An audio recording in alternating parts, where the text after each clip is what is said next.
Hello friends, welcome to my YouTube channel Deepak study 1994 आपका स्वागत है। आज हम इस वीडियो में बात करेंगे कि आरआरबी ग्रुप डी की जो अभी एग्ज़ाम होगा हाल ही में, उसी पे आधारित मैं क्वेश्चन लेके आया हूँ।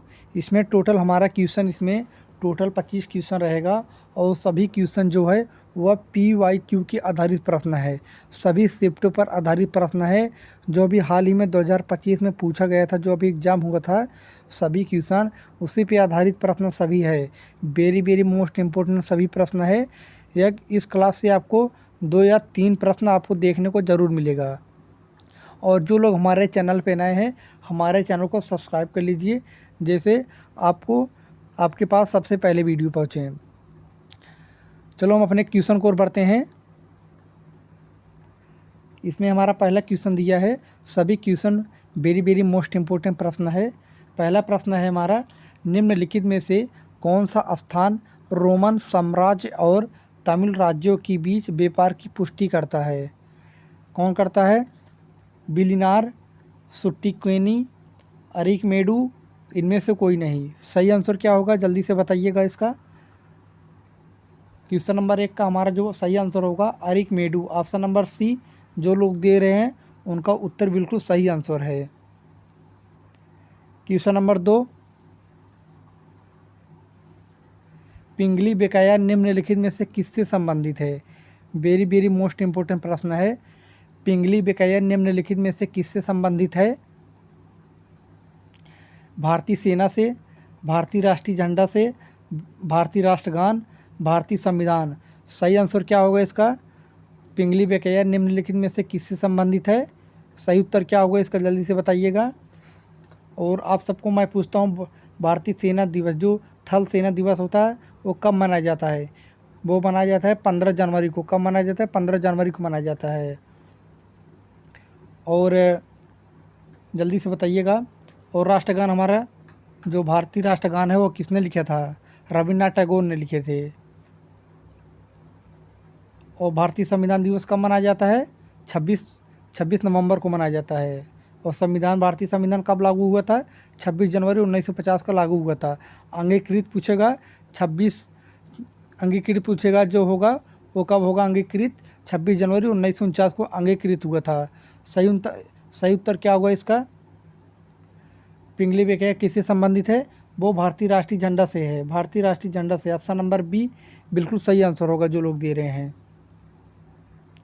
क्वेश्चन नंबर 3, कल्प सूत्र में किस विषय का वर्णन है? वेरी मोस्ट इम्पोर्टेंट प्रश्न है। कल्प सूत्र में किस विषय का वर्णन है? यज्ञ, परिवार, वर्ण और आश्रम, उपरोक्त सभी। सही उत्तर क्या होगा इसका? सही आंसर क्या होगा? कल्प सूत्र में किस विषय का वर्णन है? यज्ञ भी है, परिवार और वर्ण आश्रम। इसका सही उत्तर क्या होगा? उपरोक्त सभी। डी इसका सही आंसर होगा जो लोग दे रहे हैं। डी बिल्कुल करेक्ट आंसर। क्वेश्चन नंबर 4, निम्नलिखित में से किस स्थान पर हैदर अली ने आधुनिक शस्त्रागार की स्थापना की? जो हैदर अली ने किस आधुनिक शस्त्रागार की स्थापना की? मैसूर, डिंडीगुल, धर्मपुरी, होसूर। सही आंसर क्या होगा? डिंडीगुल। ऑप्शन नंबर बी बिल्कुल सही आंसर होगा जो लोग दे रहे हैं। क्वेश्चन नंबर 5, और आप सब लोग लास्ट में बताइएगा 25 में से आपको कितना क्वेश्चन सही हुआ है। लास्ट में आपको बताना है। जो बॉम्बे प्रेसिडेंसी में कितने ज़िले थे? बॉम्बे प्रेसिडेंसी में कितने ज़िले थे? 23, 24, 25, 26। कितने ज़िले थे बॉम्बे प्रेसिडेंसी में? कितने ज़िले थे? और यह कब हुआ था बॉम्बे प्रेसिडेंसी? 1945 में। कब हुआ था? एक मिनट, कब हुआ था? 1945 में बॉम्बे प्रेसिडेंसी में कितने ज़िले थे? वो टोटल 26 थे। कितने थे? 26 थे। ऑप्शन नंबर डी बिल्कुल सही आंसर होगा जो लोग दे रहे हैं। क्वेश्चन नंबर 6, 1802 में ब्रिटिश ईस्ट इंडिया कंपनी के साथ बसाई गई संधि पर किसने हस्ताक्षर किए? बाजीराव द्वितीय, बाजीराव प्रथम, सुल्तान बहादुर, उपरोक्त में से कोई भी नहीं। सही उत्तर क्या होगा? 1802 में ब्रिटिश ईस्ट इंडिया कंपनी के साथ बसाई गई संधि पर किसने हस्ताक्षर किए? वो किए थे कौन? बाजीराव द्वितीय ने। ऑप्शन नंबर ए बिल्कुल करेक्ट आंसर होगा जो लोग दे रहे हैं। क्वेश्चन नंबर 7,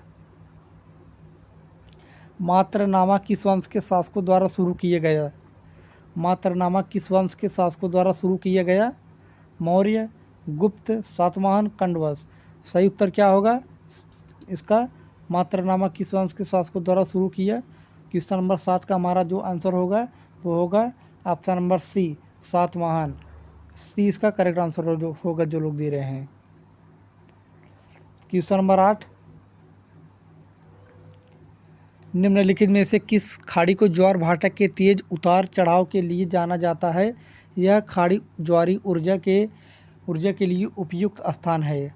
मन्नार की खाड़ी, खंबात की खाड़ी, कच्छ की खाड़ी, 2 और 3। इसका सही आंसर क्या होगा? जो उतार चढ़ाव के लिए जाना जाता है खाड़ी और ज्वारी ऊर्जा के लिए, जो वो है खंबात की खाड़ी है और कच्छ की खाड़ी। 2 और 3 किस ऑप्शन में? Option number D. डी इसका सही आंसर होगा जो लोग दे रहे हैं। क्वेश्चन नंबर 9, इटली का एकीकरण किसके अंतर्गत हुआ था? ब्रूबो, हेनोवर, सिवाय, हैब्सबर्ग। सही उत्तर क्या होगा? इटली का एकीकरण किसके अंतर्गत हुआ था? वो हुआ था सिवाय द्वारा। ऑप्शन नंबर सी बिल्कुल करेक्ट आंसर होगा जो लोग दे रहे हैं। क्वेश्चन नंबर 10, वसु चित्र की रचना किसने की? वसु चित्र की रचना किसने की? रामराज, चैतन्य महाप्रभु, विट्ठलनाथ, इनमें से कोई नहीं। सही उत्तर क्या होगा? वसु चित्र की रचना किसने की? रामराज ने की। ऑप्शन नंबर ए बिल्कुल सही आंसर होगा जो लोग दे रहे हैं। क्वेश्चन नंबर 11, सिंधु घाटी सभ्यता के अधिकतर लोग कौन थे? व्यापारी थे, सैनिक, शिल्पकार, किसान। जो सिंधु घाटी सभ्यता के अधिकतर लोग कौन थे? वो किसान थे। ऑप्शन नंबर डी बिल्कुल सही आंसर होगा जो लोग दे रहे हैं। Question number 12, very most important प्रश्न है।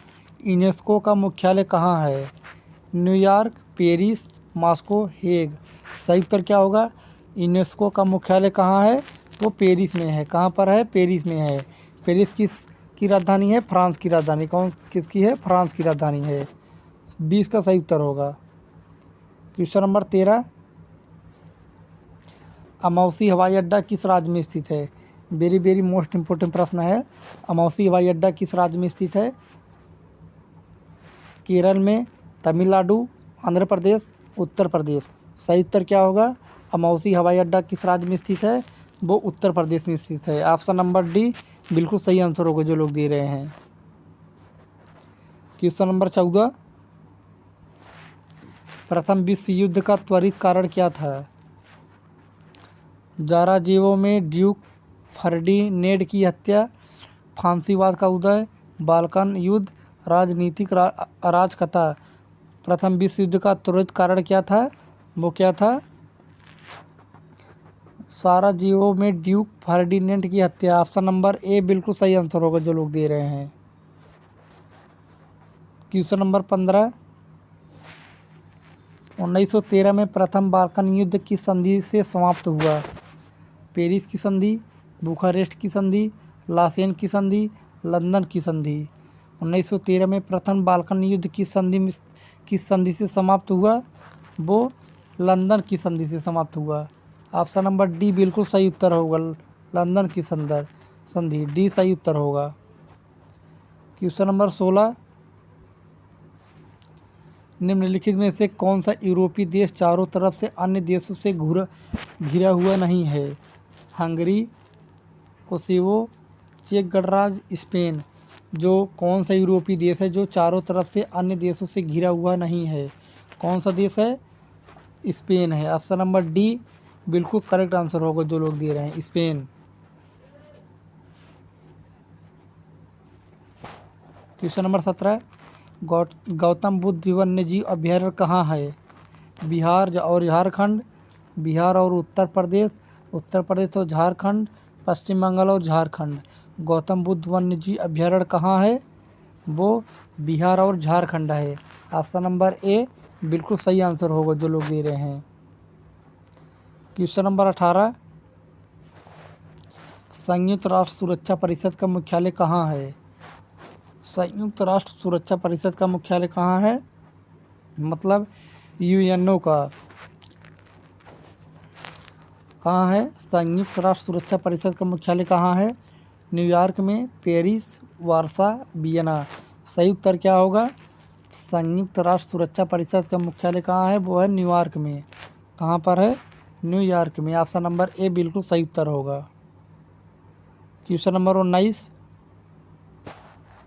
नीला हेमलेट किससे संबंधित है? सड़क दुर्घटना के राहत कर्मी, अग्नि सेवा कार्यकर्ता, पर्यावरण कार्यकर्ता, संयुक्त राष्ट्र शांति सेना। नीला हेलमेट किससे संबंधित है? वो संयुक्त राष्ट्र शांति सेना से। ऑप्शन नंबर डी बिल्कुल सही आंसर होगा जो लोग दे रहे हैं। क्वेश्चन नंबर 21, निम्नलिखित अंतर्राष्ट्रीय निकायों में से किसने बाघों को बचाने और बाघ के आवासों को संरक्षित करने के लिए ग्लोबल टाइगर इनिशिएटिव शुरू करने में सक्रिय रुचि ली? United Nations, World Bank, World Economic Forum, इनमें से कोई नहीं। सही आंसर क्या होगा इसका? World Bank. Option number B बिल्कुल सही आंसर होगा जो लोग दे रहे हैं। वेरी वेरी मोस्ट इम्पोर्टेंट प्रश्न था, बी वाला इसका सही आंसर होगा। वेरी वेरी मोस्ट इम्पोर्टेंट प्रश्न था। क्वेश्चन नंबर 22, राष्ट्रीय वन्यजीव बोर्ड का चेयरमैन कौन है? राष्ट्रीय वन्यजीव बोर्ड का चेयरमैन कौन है? प्रधानमंत्री, राष्ट्रपति, पर्यावरण मंत्री, उपराष्ट्रपति। राष्ट्रीय वन्यजीव बोर्ड का चेयरमैन कौन है? प्रधानमंत्री है। कौन है? प्रधानमंत्री। ऑप्शन नंबर ए बिल्कुल सही आंसर होगा जो लोग दे रहे हैं।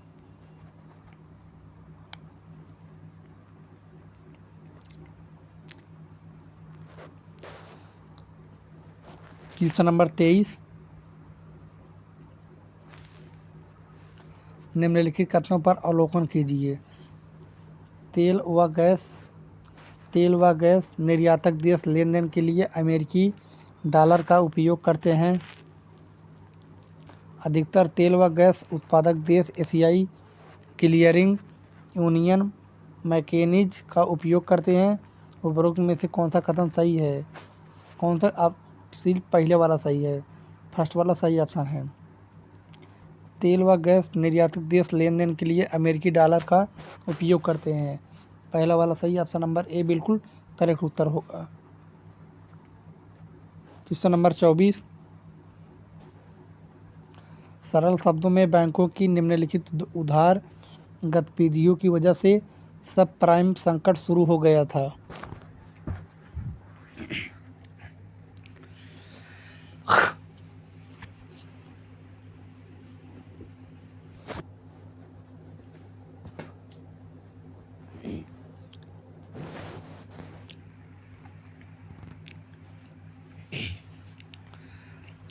सरल शब्दों में बैंकों की निम्नलिखित उधार गतिविधियों की वजह से सब प्राइम संकट शुरू हो गया था। ऊंची नेटवर्थ वाले उपभोक्ता को ऋण देना, उनको ऋण देना जो चुकाते नहीं, बिना रियल एस्टेट अनुभव वाले लोगों को ऋण देना। इनमें से कोई नहीं। सही उत्तर क्या होगा? उनको ऋण देना जो चुकाते नहीं। 20 का सही आंसर होगा। Question number 25,